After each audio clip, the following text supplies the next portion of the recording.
Salut à tous, salut les clockers et salut les gamers, c'est Zero Cool et Control Fix d'Overclocking Made in France. Vous êtes les bienvenus sur cette nouvelle vidéo de déballage. Au menu du jour, nous allons vous présenter un produit de la marque Asus, cette fois-ci une carte mère, la X79 Deluxe. Mais avant tout, on commence comme d'habitude par la boîte.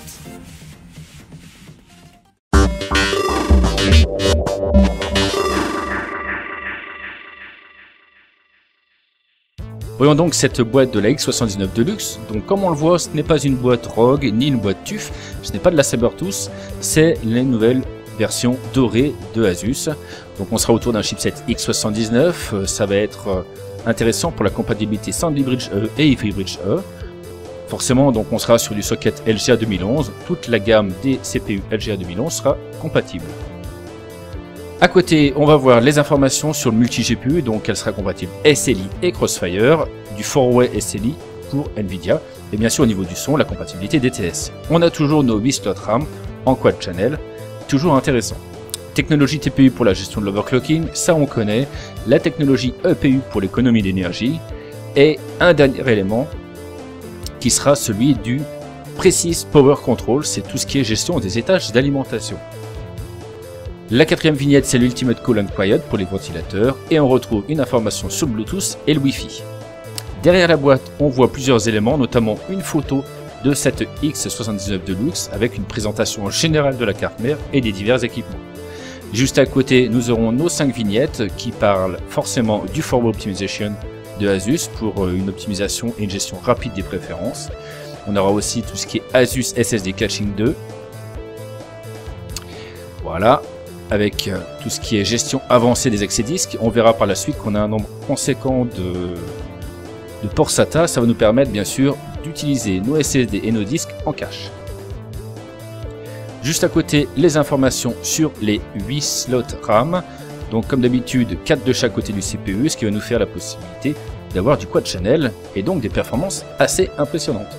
Et enfin, tout en bas, les informations sur le Wi-Fi, notamment le Wi-Fi Go, qui va nous permettre une gestion un peu plus optimisée de cette technologie de connexion réseau. Quand on ouvre la boîte, on voit à peu près les mêmes informations et on voit aussi la carte derrière son plastique.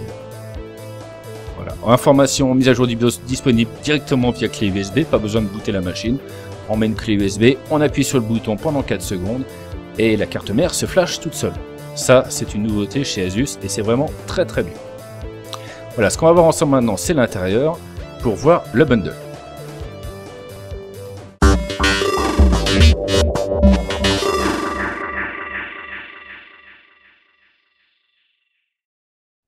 Donc pour découvrir le bundle, on va déjà commencer par ouvrir la boîte. Donc comme d'habitude, on a notre carte mère qui est dans son plastique antistatique. On va commencer par enlever tout ça. Et dessous, on va retrouver notre bundle avec en premier 6 câbles SATA en 6 Gb, donc 3 paquets de 2. À côté, nous aurons les 2 câbles SATA en 3 Gb, toujours par paquet de 2, ce qui nous fait quand même 10 câbles. Ensuite, dans la petite partie à côté, on va avoir les 2 slots, les 2 ponts pour le FreeWay SLI et le Crossfire. On a notre plaque I/O et forcément le Q-connector que l'on retrouve dans toutes les cartes Asus.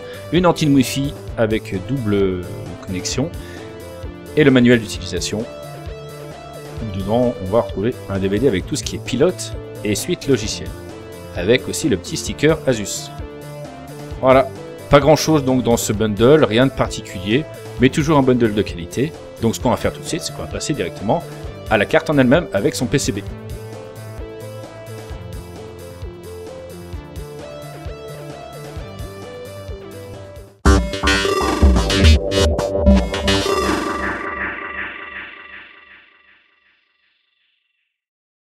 Voilà donc cette X79 Deluxe de Asus. Comme on le voit, ce sont les nouvelles couleurs or de chez Asus. C'est ce que Asus va utiliser pour le mainstream.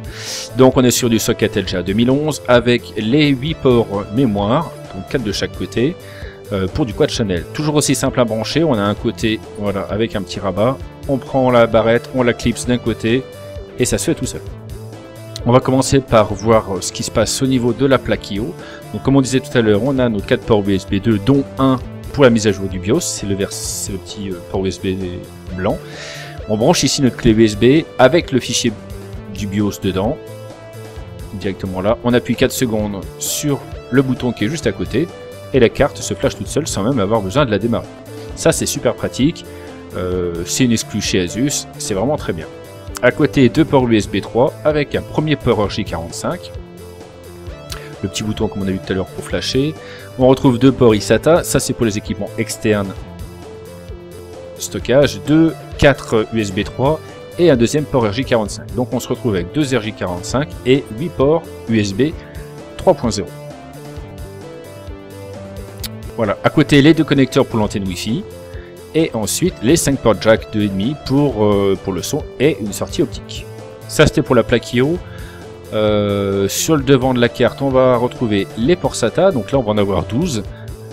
C'est un grand nombre, c'est pas tout géré par le chipset X79, on va avoir 2 petites puces à côté pour gérer le complément. Voilà. Donc sur le dessus, on va avoir au niveau de l'alimentation le connecteur 8 broches et le Sempiternel 24 broches habituel. Ça change pas. Ils sont toujours bien placés pour un bon câble managing. Au niveau du processeur, on va avoir 10 phases d'alimentation. Donc c'est quelque chose d'extrêmement bien. Ce n'est pas faramineux, mais ça suffira pour un très bon overclocking et pour une utilisation de tous les jours. 2 phases d'alimentation pour les slots mémoire. Donc on en a 2 de chaque côté. Voilà, un à droite, un à gauche. Ce qui lui fait un total de 10 plus 4, 14 étages d'alimentation au total.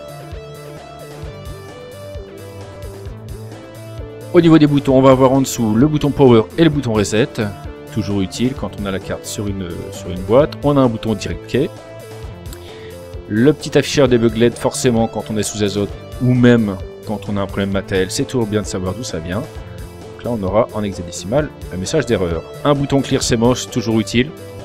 Ce qui est dommage, c'est qu'on n'a pas de bouton Clear CMOS sur la plaque I/O. Et on va avoir un interrupteur pour le TPU et un pour le PU, pour la gestion d'énergie. Toujours le connecteur panel pour le boîtier. Ça ne change pas. Au niveau des connecteurs, on va avoir devant des connecteurs pour l'USB 3 en externe, donc vous pourrez brancher votre boîtier dessus. Voilà. Et au niveau de la ventilation, on aura 6 connecteurs pour les ventilateurs, ce que l'on retrouve un petit peu partout sur la carte mère. Voilà ce que l'on pouvait dire pour cette belle carte mère de chez Asus. Elle est vraiment jolie, on le verra dans le test, vous verrez qu'elle est aussi plus que jolie, elle est aussi performante. On espère simplement que pour l'instant cette vidéo vous a plu, nous on a pris plaisir à pouvoir la déballer. Quoi qu'il en soit, vous pouvez laisser quelques messages sur notre page YouTube, sur la page Facebook, sur le site internet www.overclockingmadeinfrance.com et aussi sur notre Twitter. On espère que vous avez pris plaisir à regarder cette vidéo, donc comme on disait, et on vous souhaite une très bonne journée. Allez, à ciao les geeks et les clockers.